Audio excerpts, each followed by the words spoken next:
Hello, everybody. I'm Pete Wright, and today on Navigating Change, we bring you a conversation about finding your calling.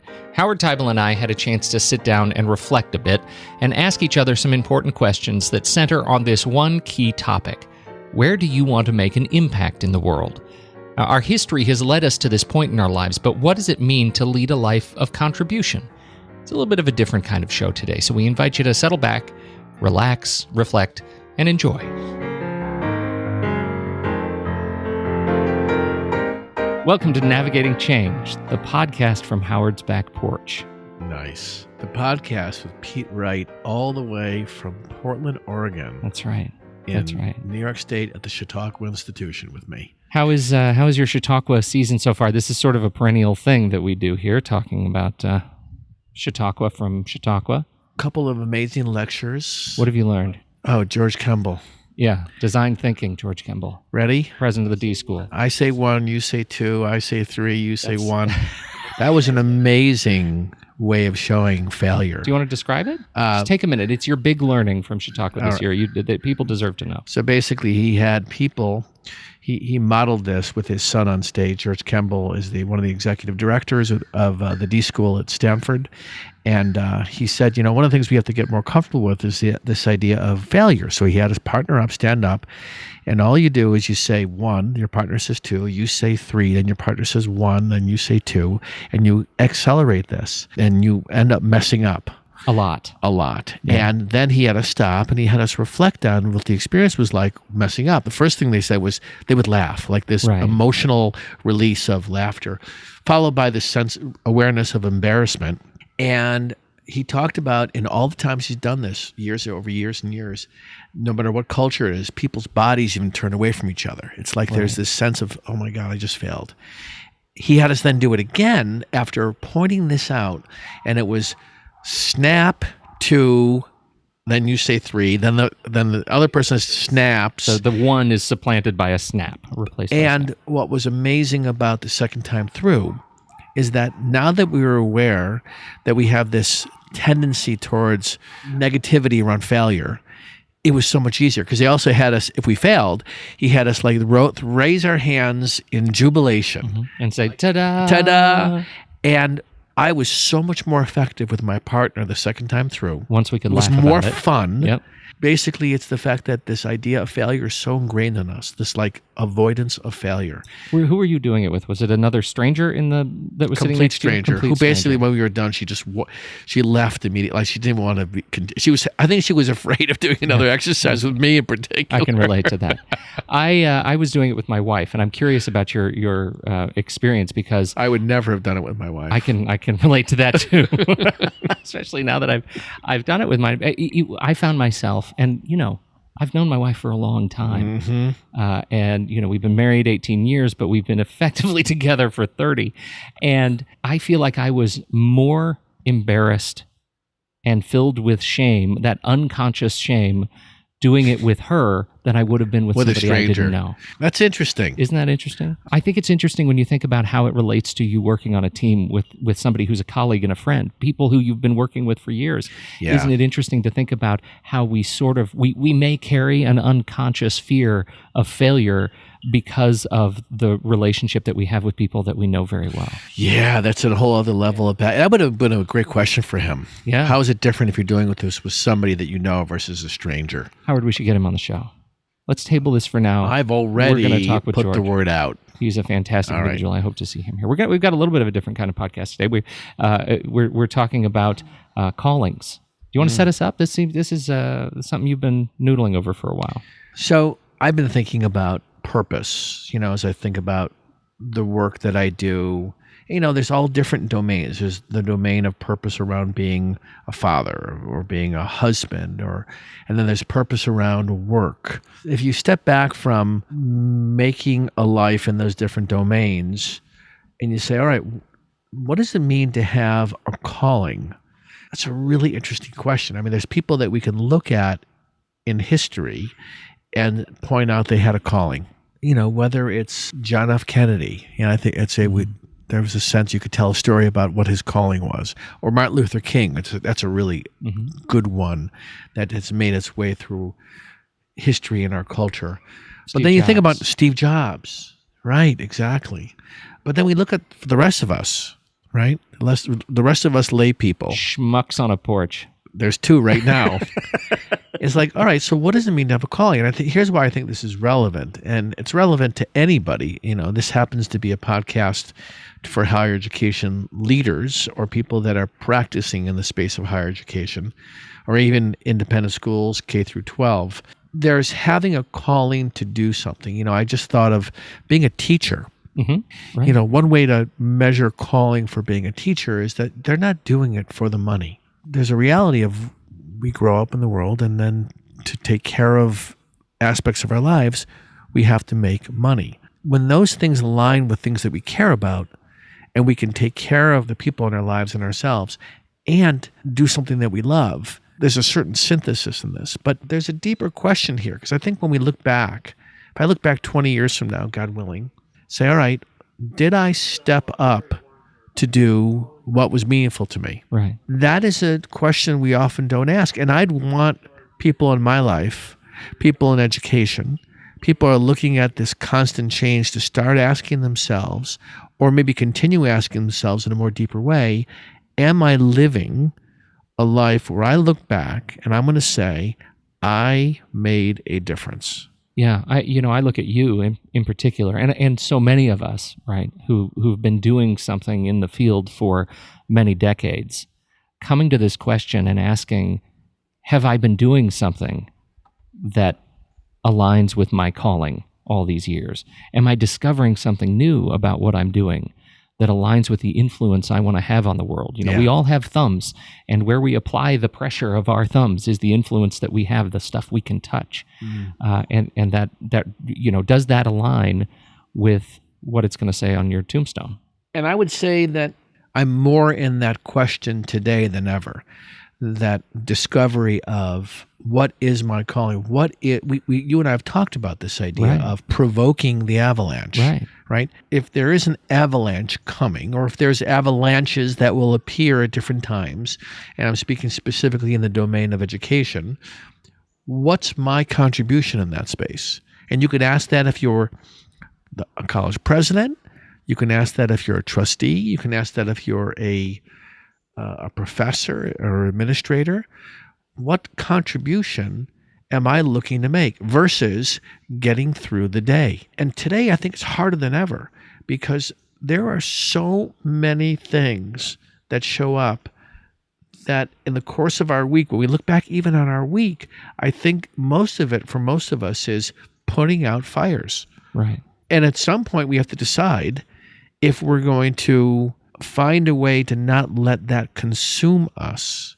The other thing I'll say about this, and I'm curious what you think about this, even for yourself. Mm-hmm. I think I'm settling into this idea. It's not like there's a calling that I'm going to orchestrate. It's like, okay, there it is. I found it, and now I'm going to do it. It's more like being open, being ready. Whether you like it or not, whether you agree with this or not, there's a public story out there, and I'm going to go back to George Bush too, after 9/11. There was a story that he found his presidency. In that domain of being president, he found it after 9/11. I found a certain calling. It showed up after our son passed away. Mm-hmm. And it was the synthesis of the loss with having worked and been in a relationship with other men. And then 3 or 4 of us came up with this idea of Fathers Forever, sort of a place for men to come together who have experienced the death of a child. That never would have shown up if I wasn't paying attention, if I wasn't open to the idea. But it's not even like I chose it. It was there. Mm-hmm. And it was like, I'm either going to shrink away from it or I'm going to dive into it.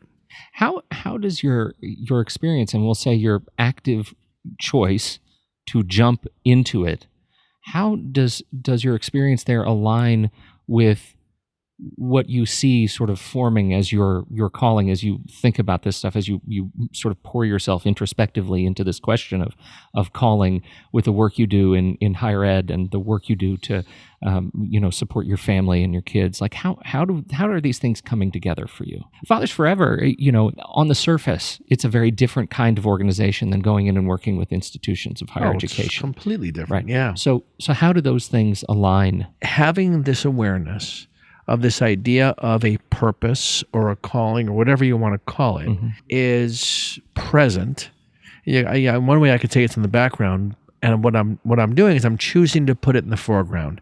And I think if I was in a group having this conversation, it's a pretty compelling question, right? If I say to you, Pete, what's your calling? You have to have a pause on that one, right? Yeah. And I would imagine if you talk to somebody who has a public calling, they might spew the thing that they have been investing in. It's a different kind of question. But I think it is a foundational question. Sometimes it shows up as, I'll work with a college president and they know that they've got another 3 years. And I'll say to them, so when you look back 10 years from now, what do you want people to be able to say? And that's sometimes called legacy, right? And that's it.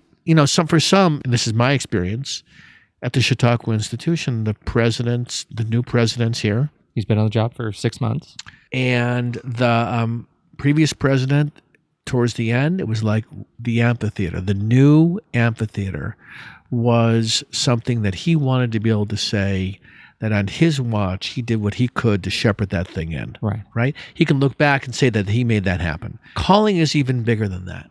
See, those are things you do. Yeah. The thing that sticks in my head around calling is that you see something in the world that you acknowledge needs fixing in some way, shape, or form. And a calling is a deep-seated belief that you're the person who has a responsibility to change it. Many of us see things in the world that we acknowledge need fixing. There were a lot of people who said, the amphitheater here at Chautauqua is quite literally falling over, and it is something that needs fixing. But then there are the few individuals who said, we're the ones who are responsible to caretake and to replace that thing. That's going to be our call. That would be the calling around that device, right? So I think one way at this, one entry point to this is when you're at your best, what shows up? Are you asking me now, or are we just talking about it? So when you're at your best, and let's keep it in the domain of work. Like when you find yourself connected, and I'll even go so far as to say is passionate and feeling like, you know what, I just did something important and good. Yeah. What is that? Well, my last full-time corporate gig, I was a director of public relations of a big company, and I found myself in a space of losing connection to the stories we were trying to tell, whether it's in the media or, it was a higher ed institution. And so but it was a for-profit. And so, I found myself getting more and more corporate distance from the people we were most directly impacting, right? The students in the classroom experience. So I quit. I quit because I wanted to tell stories, and I wanted to have a direct impact on the kinds of stories that help people make sense of the world as a positive place, as a good place. And in fact, when I first quit, I don't know if you remember, my very first, because you and I have been working together since the very beginning, right? I mean, really, we've been together nearly 10 years to the day. And my very first business card actually was Pete Wright, storyteller. Right. And I am, over the years it's evolved, and but I feel like storyteller is a moniker that has served me better than just about anything else. And in the context of this conversation of calling, for example, I just did a short film that I shared with you on a young man who who lives with autism and Down syndrome, and the impact that he has made on my life. When you ask him when I'm at my best, it is telling his story to people who believe that, life is exhausting and hard and the world is exhausting and hard. And if there is one message that you can walk away from, seeing a story like this one that lets you remember, we've all got it pretty good, and we all have a footprint that we leave behind us. Perspective. Yeah. When I'm at my best, it's telling stories that help people make sense of the world as a good place. And I feel like we need that. And so here's the thing right now that's why this definition of calling had such an impact on me. Because here we are right now where there are people who believe that this world we live in is a complete disaster, right? It's a dumpster fire. And you know what? You look around and you see these stories of people all over the world who are making it better, who are putting out dumpster fires. So and where are we putting it? Yeah. So that's the thing that I'm taking responsibility in my small way. It's like, and I can see now with that example that if you're not fighting against that with what are the stories that inspire us? Yeah. The story that's almost like this wave that just keeps coming is what's wrong with the world. Right. Go ahead and swipe LinkedIn. Go ahead and swipe up on Facebook. And if you come from another country to America, oh yeah, you have an appreciation for what this country is. At the same time, if you're somebody that looks at what's going wrong with America, your whole frame is going to be looking for the negativity. And if we're going to put ourselves in that kind of positive mood, it does live in kind of those kind of powerful storytelling. And it comes back, to bring it back to higher education. There is a narrative that we've talked about a number of times in the media around the failing higher ed system. It is not sustainable the way it is. It is, we're burning down our institutions, and our dear friend Brian Alexander, who coined the Queen's Sacrifice. His blog is just full of these stories, these really genuinely tragic stories. Yeah, dystopian worlds. And he has multiple levels of. I love that. He'll give us a dystopia. He goes, "Oh, that's not even my bad one. Yeah, I got 4 or 5 layers much worse than that." And I would say, and I get despair from just his superficial stories. Well, I have to say, because we do love Brian. He's great. He's also he's also able to pivot that into stories of great opportunity in the education economy ahead. This is just we can get mired in change, and if you're a glass half empty person, it's pretty easy to get mired in change. So what is it that's our responsibility as leaders in higher education, whether you're faculty, staff, administration, to try to make sense of the world as a positive place for growth? How do we grow? Well, see, what's interesting is it's so easy, and it seems in education, to put a story around that it's not as bad as people are saying. That's different from let's have a candid conversation about what's going on. Yeah, and different than things don't need to be fixed. Right, but come from a place of possibilities. Yeah. Like, what does it mean that if we put our heads together and we have the tough conversations around tenure, around enrollment, around the cost of education, around civil discourse, around diversity. These are all things that are present for us. And I agree with you. There is a lot of good work happening out there. What I want to see is more people seize on the idea that what is it that they're going after? You've settled in, and the world comes back to it when you're at your best, when you're telling a story that inspires you. And if it inspires you, it's going to likely inspire others. The people that I get to interact with in education around the country have such a diverse set of roles. We need to find more time to be asking this question: where is it I want to make an impact? When every time I ask that question of people, they find that to be, that's a great question, suggesting in some ways that they don't really have the time to think about this. We need to make more time to be in conversation with each other about what matters to us, that where we want to have an impact.